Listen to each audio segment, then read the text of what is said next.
We are now less than 8 weeks from Tuesday, November 3rd. A lot of people refer to Tuesday, November 3rd as Election Day, and I guess officially it is. But one of the things I'd like for us to all start thinking of is November 3rd as the last day to vote. And you'll understand why after I go through a lot of my presentation and how we are getting ready for the November election. But just wanted to acknowledge that in my role as Secretary of State, I also serve as California's Chief Elections Officer. So we work in partnership with all 58 counties in California to administer elections. Usually we want to make sure the elections are accessible and secure, but given the COVID-19 pandemic, we also need to make sure that the voting experience is one that is safe and protects health, both of voters and election workers. And, to say this is an unprecedented year between the political climate we find ourselves in and the COVID-19 pandemic, that would be an understatement. And it's not just the case in California, it's a national environment that we find ourselves in. So I mentioned that because all the more reason that to be partners with all of you is so critical. California doesn't just have the largest and most diverse population, we have the largest and the most diverse electorate with voters of all types of backgrounds, with all types of language preferences, all types of cultural experiences. But at the end of the day, anybody who's a citizen of the United States, 18 years or older, is eligible to register and to vote. And it's our job to make sure that we're communicating in the many formats, in the many ways that are respectful, but also effective for eligible voters to know what their options are. So the title of this presentation, as many people keep asking me, is how can we ensure both voting access and safety during the pandemic? And so I want to walk you through some of the steps that we're taking in California to provide that accessible, secure, and safe voting opportunity. Next slide, please. So we had a very successful primary election. We had both record registration and record turnout in our primary, but that was just before we began to feel the widespread impact of the COVID-19 pandemic. Soon after the primary and soon after the declarations of emergency, the stay-at-home orders, etc., we began to work with legislative representatives, the governor's office, voting rights advocates, county elections officials, and others to think through how we would approach the November election. And it turns out that many of the policies that we have been championing in California for many years to increase access and to increase participation make even more sense during this COVID-19 pandemic, starting with vote by mail. Vote by mail, while not universal in California, has been growing in popularity. And so the first decision we made is every active registered voter will receive a ballot by mail in advance of the November election. And just as a reference point, we know that in March, more than 70% of the ballots cast were vote by mail ballots. So it's a great start, but 30% of California is still a big number of people who may not be as familiar with or may not be as comfortable with vote by mail. And so we'll work on the in-person opportunities to vote in a minute, but we're going to be encouraging vote by mail as the first and safest choice for people to vote. Vote by mail ballots will begin to go out first week of October. And in California, the law says when you mail back your ballot, it must be postmarked on or before election day, and it can arrive 3 days after the election and still be counted. We're extending that deadline to 17 days for this November, just in case there's delays in the Postal Service. We know that's been in the news quite a bit lately. To help build confidence and trust in vote by mail, we have expanded our ballot tracking tool statewide. So now any voter in the state can sign up to receive alerts by email, by text message, or by voice call on the status of their ballot through the Postal Service. They'll be notified when the county sends them their ballot, and on the end of the process, they can get a confirmation email when their ballot has been received by the county and when it's been counted. So it's great for transparency, great for accountability, and we hope great for confidence in vote by mail, because that too has come under attack in recent weeks. And I mentioned, while vote by mail will be the primary way most people will vote, there's going to be a lot of people who need an in-person option. So we're working with every county to ensure as many safe in-person opportunities to vote, both on and before Election Day. We're going to encourage people to vote early if they can. The in-person voting experience is going to be different because of COVID as well. We're going to incorporate physical distancing, masks, hand sanitizer, etc., to keep in-person voting safe for election workers and voters alike. Let's go to the next slide. There we go. So again, coming back to vote by mail, it's going to be, I think, the safest option to vote this year. There's been a lot of questions about the integrity of vote by mail. So I just want to touch on some of the security measures that are in place to give you a sense as to why vote by mail is trustworthy and has been successful for many, many years. We can start with the ballots, for example. It's not quite like our currency, but the paper that the ballots are printed on are very unique. Every county, every election chooses specific paper types with watermarks and other distinguishing features to help guard against fake ballots. The printers that produce the ballots are certified by the state, by my office, and they're all domestic. The return envelopes, when voters return their ballot, they have to use the official envelope that came with their vote by mail package, and they all have unique barcodes, which enable both our ballot tracking, but also allow us to make sure that each voter can only vote once. Ballots are also scanned to ensure voters didn't vote elsewhere. We track when a ballot comes in for a voter. So if you voted by mail, you can't show up in person and vote again. And if you vote in person and we receive a ballot by mail afterwards, the second ballot will not be counted. So we have protocols in place to protect against double voting. And finally, a very important measure, the return vote by mail ballot requires the voter to sign the outside of the envelope.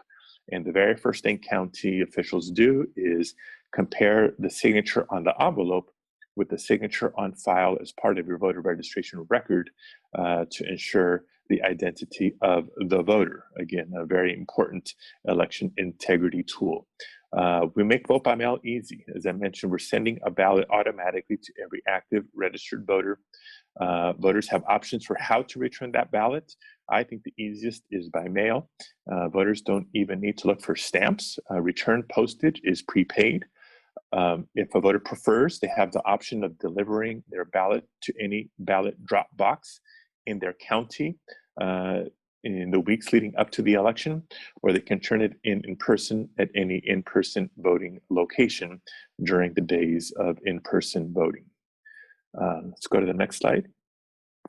I mentioned this a minute ago.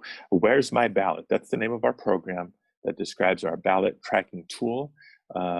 Voters can go directly to where'smyballot.sos.ca.gov, or maybe easier, all in one location, vote.ca.gov. We have several election tools and resources from voter registration, verifying your status, Where's My Ballot, and more. And this is the program, as I mentioned a minute ago, where voters can sign up to receive alerts on the status of their ballot through the delivery process. More than 900,000 California voters have already signed up, but we have a lot more to go. So we want to encourage people to subscribe to Where's My Ballot. Next slide. In-person voting for those who need it. And there's a variety of reasons why somebody may need to vote in person. Maybe it's an accessibility issue. Maybe to receive language assistance.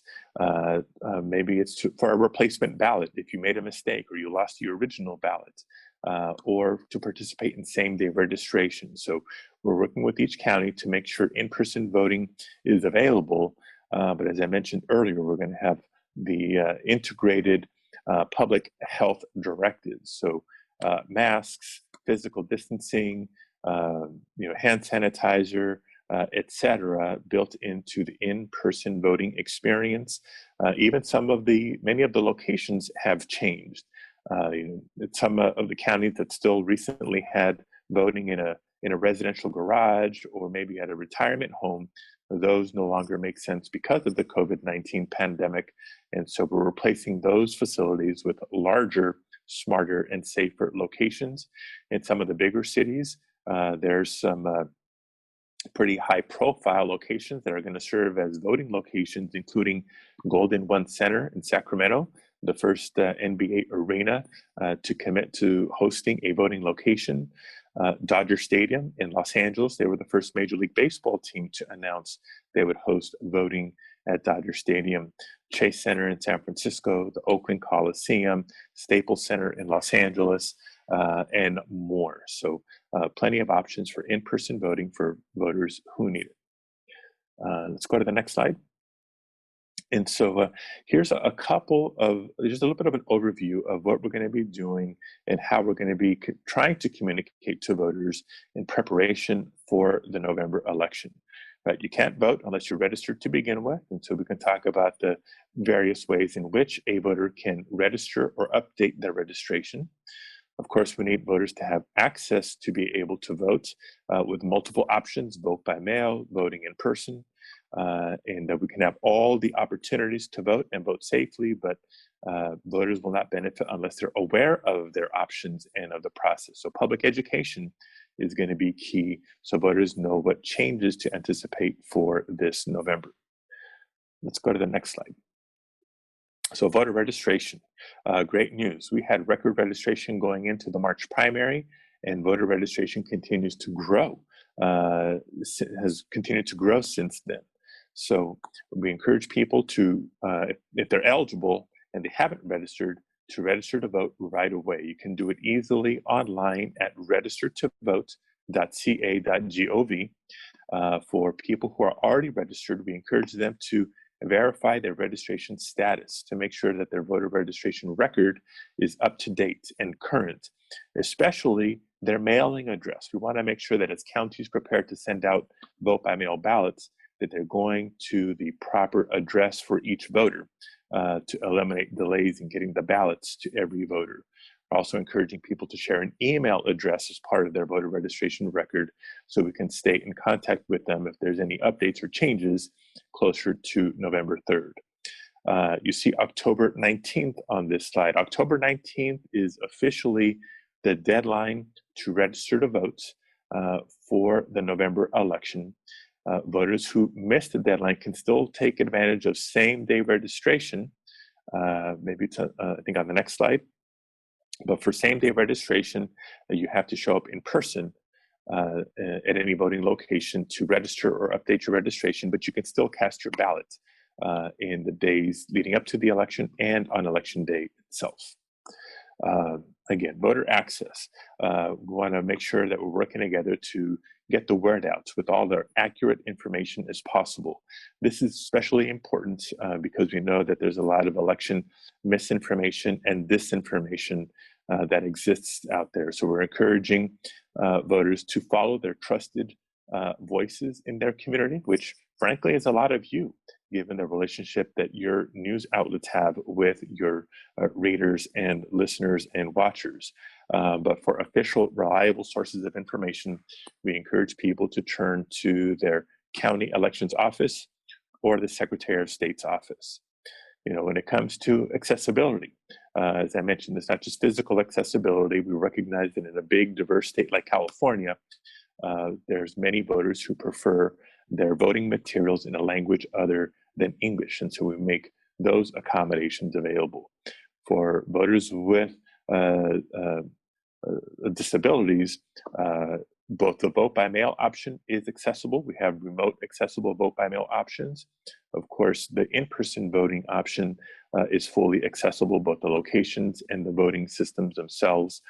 Many counties offer curbside voting with prior arrangements where a ballot is brought out to a vehicle and retrieved once the voter is finished making their selections. Some counties are also having curbside drop-off of their ballot if they filled it out at home after having received it at home.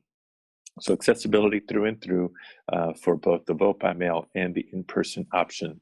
And finally, flexibility.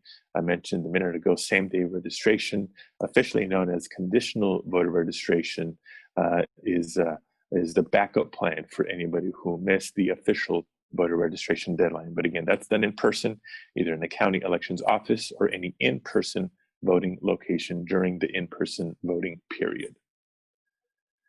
Let's go to the next line. Public education, as I mentioned, this is going to be important so that voters understand the rules and they understand the options. As many people as have voted by mail in the past, not everybody has, and not everybody is as familiar with it. So we need to work hard to ensure voters are aware of vote by mail as an option to help ensure their health and safety, as well as for people who vote in person, what measures they should expect and the type of experience they should prepare for. Election security is important. You know, this for the last 4 years has been a very high priority to make sure that we not just counter the misinformation and disinformation, but that we secure our voting infrastructure, everything from voter registration databases to the systems that we use to mark ballots, cast ballots, and count ballots, protecting against cyber threats and anything else. California leads the nation when it comes to election security. And finally, every vote does count. You know, we say that every vote is important. California ensures that every eligible voter has ample opportunity to register, and not just to vote, but to have their ballot counted through these multiple options and through the, for example, the extension of the postmark deadline to postmark plus 17. We want every eligible voter's voice to be heard in this election. Next slide. So how can you help? There's a couple of very specific needs that we have, starting with poll workers and polling places. Because of the COVID-19 pandemic, many of the poll workers that have helped in past elections, you know, think of a lot of senior citizens and retirees, are not available to help us this November for obvious reasons. And so we're trying to help counties recruit new poll workers to help staff the in-person voting locations. We're also asking for ideas or even offers of places to host voting locations to replace facilities that are not available this November. So you can find more information on that at pollworker.sos.ca.gov, or again, go to vote.ca.gov and click on the poll worker option. I mentioned this earlier, but I think it bears repeating. For current registered voters, it's a great idea for them to verify their registration status and make any updates that they need to in advance of counties mailing ballots out to voters, which is just in a few weeks. And anybody who's not registered yet, they can register to vote online easily as well. And lastly, strong recommendation for voters to sign up for Where's My Ballot. It's not just going to be a great tool for voters to track their ballot through the postal delivery service, but it actually gives us insight as to the flow of ballots through the mail. You know, because the Postal Service and their resources having been called into question lately, we will be able to identify any delays or bottlenecks in ballot delivery, either on their way to the voters or on their way back to the counties, so we can work with local Postal Service representatives to ensure the timely delivery of ballots this election.